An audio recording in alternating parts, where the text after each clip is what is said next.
And did they get to talk to the doctor? Yes. Okay. With recent job losses, a global pandemic, and a very shaky economy, attorney Joe Flores says many South Texas residents need legal help more than ever. Most of my clients, when they're paying me, I know that it hurts when they're paying me out of pocket to do some legal services. We set up payment plans.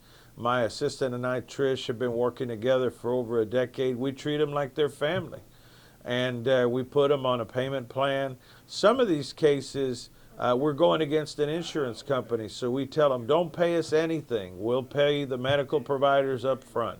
We'll pay the x-ray people. We'll pay everybody up front, and then when it settles, and if it does, then we'll get paid. And a lot of people without that kind of system in place would not be able to receive justice at all. At a very young age, Joe Flores set his heart on becoming a nurse and embarked on almost 4 years of training. First a bachelor's degree, then he worked towards his master's degree to become a board-certified nurse practitioner. After spending a long time training, it never occurred to him that he would want to make a change, particularly to a career which would involve an even longer period of study. Joe Flores decided to pursue a career in law. I'm very proud to be a lawyer. Sometimes lawyers get a bad rap, and some of it is well-deserved. But for me, helping people first, that came first nature to me. And then becoming a lawyer, I said, I'm going to use the same principles of trust, honor, and hard work that I use in healthcare as I use as a lawyer.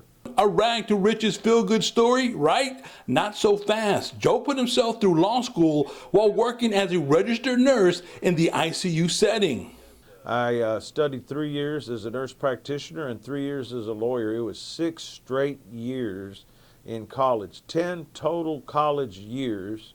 By the time I came out and passed the bar exam the first time, I said, I'll never go back to school again, which was not true. I went back and I got my healthcare executive management certificate, and I also got a certificate in nonprofits because I saw that there was also a need to help nonprofits and send kids back to school like me who didn't grow up with the best tennis shoes and the best jeans. I wore Wranglers, and I got one pair of shoes, whether they fit or not, per year.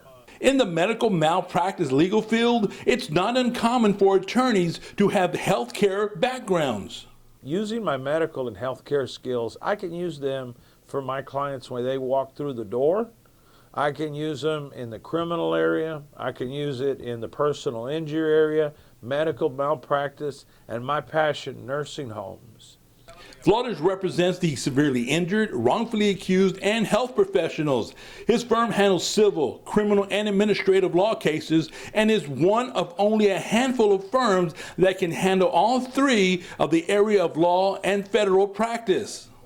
That's why not only do I do the law, but I still help in healthcare and medicine. And that, I think, is so rewarding that God has given me the gift to use both medical and legal in order to help people.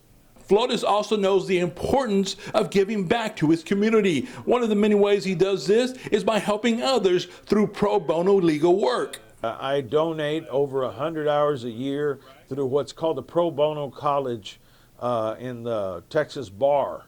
And that is that I give to the elderly over 10 hours a month sometimes, free legal advice. Sometimes people call me and say, Joe, a bill collector just won't leave me alone. They've even put their foot in the door and said, I'm not leaving until you pay me. That's breaking the law. I've had people say, your landlord's going to kick me out, especially during the bad times that we're having right now. I'll put a stop to it. I don't tolerate bullies. I myself, as a kid, was bullied. Then I got big enough to defend myself. But I know what it's like when somebody's looking down your tonsils and they're trying to take advantage of you and try to bully you. And we'll put a stop to it.